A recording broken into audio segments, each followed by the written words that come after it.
एक बार की बात है, नारद जी हिमालय पर्वत पर तपस्या में मग्न थे। तपस्या करते करते उन्हें अनेक वर्ष बीत गए, किंतु उनका ध्यान न टूटा। नारद जी की तपस्या से इंद्रदेव बहुत अधिक भयभीत हो गए। उन्हें लगा कि नारद जी का तप कहीं उन्हें स्वर्ग से विस्थापित न कर दे, क्योंकि नारद जी अनेक वर्षों से निरंतर तपस्या में लीन थे। इसीलिए इंद्र ने कामदेव और ऋतुराज बसंत को बुलाकर नारद जी की तपस्या भंग करने का आदेश दिया। इंद्र का आदेश पाकर दोनों हिमालय पर्वत पर जा पहुँचे। वहां पहुंचकर कामदेव ने अपनी सभी कलाओं से नारद जी को अपने वश में करना चाहा। अनेकों प्रयास करने पर भी कामदेव अपने उद्देश्य में असफल रहे, क्योंकि यह वह स्थान था जहां पर भगवान भोलेनाथ ने कामदेव को भस्म किया था। इस स्थान पर कामदेव का कोई प्रभाव नहीं होता था।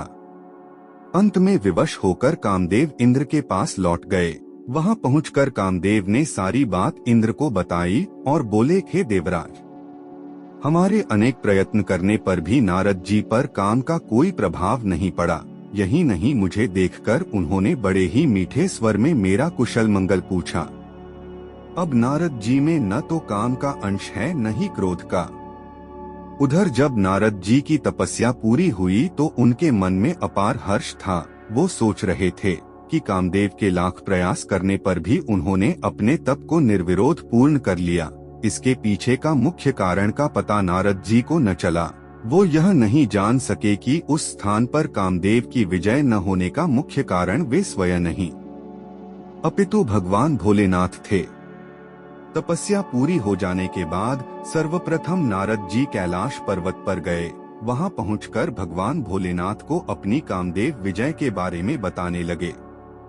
मैंने कामदेव को जीत लिया है, ऐसा बोलते बोलते नारद जी के मन में कब अहंकार उत्पन्न हो गया वे जान न सके। वे यह भी न समझ सके कि कामदेव के पराजित होने का कारण भगवान शंकर का कामदेव को उसी स्थान पर दिया गया श्राप था।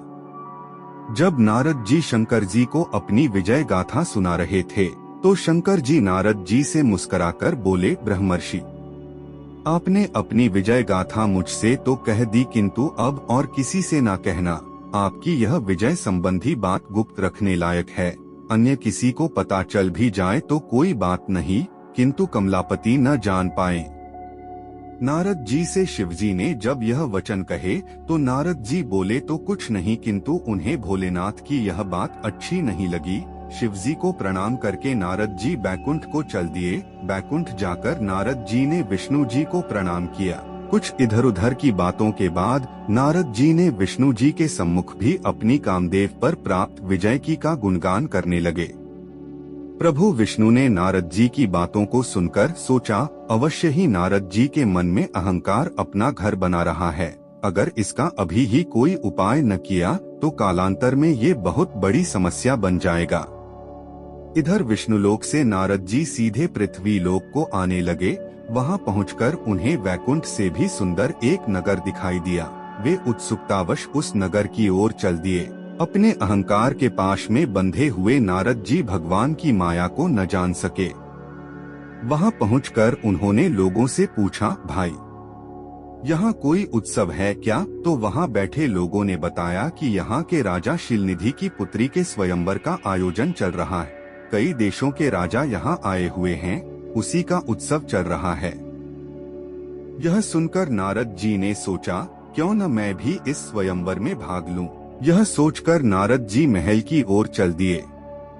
महल में पहुंचकर राजा ने नारद जी को प्रणाम किया और उन्हें अपने सम्मुख ही आसन पर बिठाकर राजा अपनी पुत्री के भाग्य के बारे में पूछने लगे। तो नारद जी राजकुमारी का हाथ देखकर बहुत आश्चर्यचकित होकर बोले, राजन, आपकी पुत्री तो बहुत भाग्यवान है। यह तो साक्षात लक्ष्मी जी का ही रूप है। उन्हीं की भांति सर्वगुण संपन्न है। जिस पुरुष से इसका विवाह होगा वो देवताओं के समान वैभवशाली व सामर्थ्यवान होगा। इसका पति अपराजित वीर योद्धा एवं कामदेव पर भी विजय पाने वाला होगा। नारद जी राजकुमारी का भाग्य बताते बताते स्वयं काम के वशीभूत हो गए। अब वो स्वयं उस राजकुमारी से विवाह करने का स्वप्न देखने लगे। इसके लिए उन्होंने विष्णु भगवान के पास जाकर विनती की। वे बोले, हे प्रभु, आप तो सर्वेश्वर हैं, आपसे कुछ भी छिपा हुआ नहीं है। मैं आपका सेवक हूँ, आप अगर चाहेंगे तो यह कार्य संभव हो सकता है।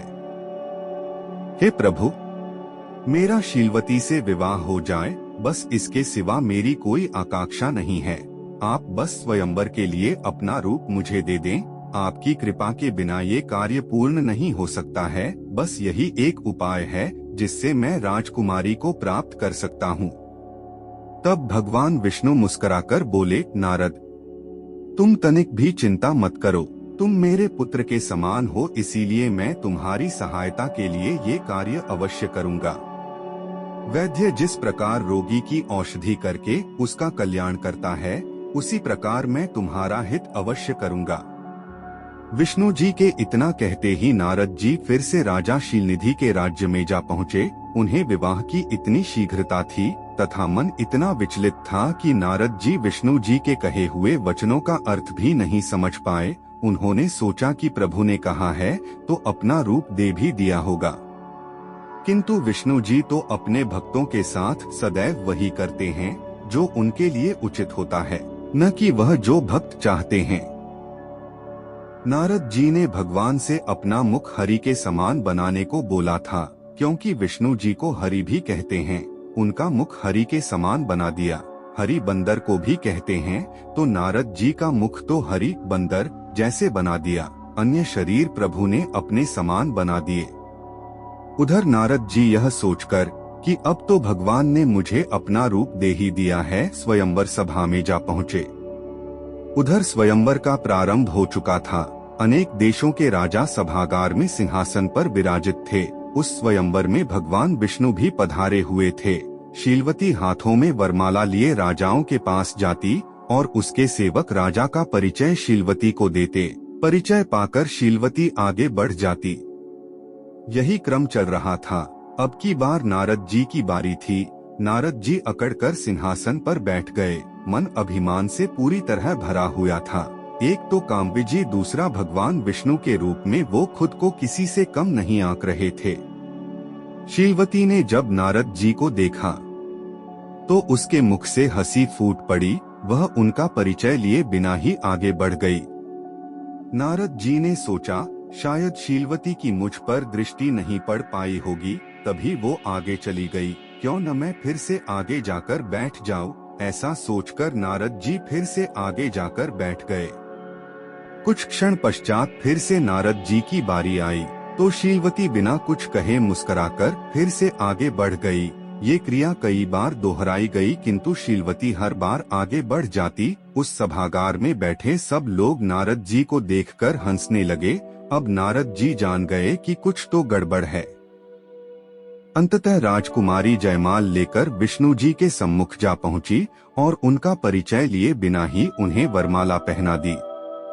यह देखकर नारद जी थोड़े अचंभित हुए। उन्होंने सोचा कि प्रभु ने तो कहा ही नहीं था कि वो भी स्वयंवर में उपस्थित होंगे। नारद जी यह सोच ही रहे थे कि तभी सभागार में उपस्थित एक व्यक्ति ने हंसते हुए कहा, हे राजन, स्वयंवर में आने से पूर्व अपना मुख दर्पण में तो देख लेते। इतने सुंदर राजा महाराजाओं को छोड़कर शीलवती एक बानर से विवाह करेगी। यह सुनकर नारद जी और अधिक अचंभित हुए। वहां कहीं दर्पण तो था नहीं। पास ही रखे हुए पानी के पात्र में जब उन्होंने अपना मुख देखा तो वे क्रोध से लाल हो गए। वे क्रोध में आकर विष्णु लोक चल दिए। जाते हुए रास्ते में ही उनकी भेंट वैकुंठ की ओर जा रहे विष्णु जी पर पड़ी। साथ में लक्ष्मी जी तथा शीलवती भी थीं। उन्हें देखते ही नारद जी क्रोध में बोले, मैं तो आपको बड़ा भला समझता था, किंतु आप तो उसके विपरीत हो। समुद्र मंथन के समय भी आपने असुरों को मद्यपान कराकर स्वयं रत्न और लक्ष्मी जी को ले गए। शंकर जी को हलाहल विष पिला दिया। वो तो भगवान भोले हैं, आपका कहा कर दिया।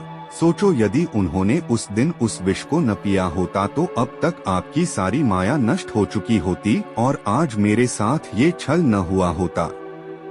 आपने मेरी मनपसंद कन्या को वरण किया है, अतः मैं तुम्हें श्राप देता हूँ कि जिस प्रकार आज मैं विरह में व्याकुल हो रहा हूँ, वैसे ही तुम भी अपनी स्त्री के विरह में व्याकुल हो वन वन भटकोगे।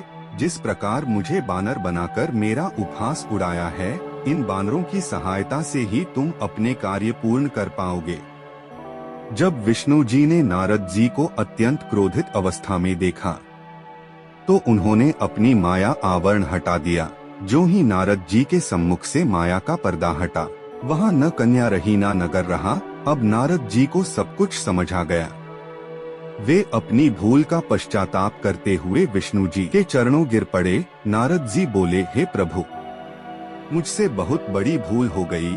मैंने अपने अहंकार के मद में आकर सब कुछ भला दिया। मुझसे इतना बड़ा पाप हो गया। हे प्रभु, मुझे क्षमा कर दीजिए। तब विष्णुदेव ने उन्हें उठाकर सांत्वना दी। विष्णुदेव बोले, नारद, ये सब मेरी माया का ही प्रभाव था।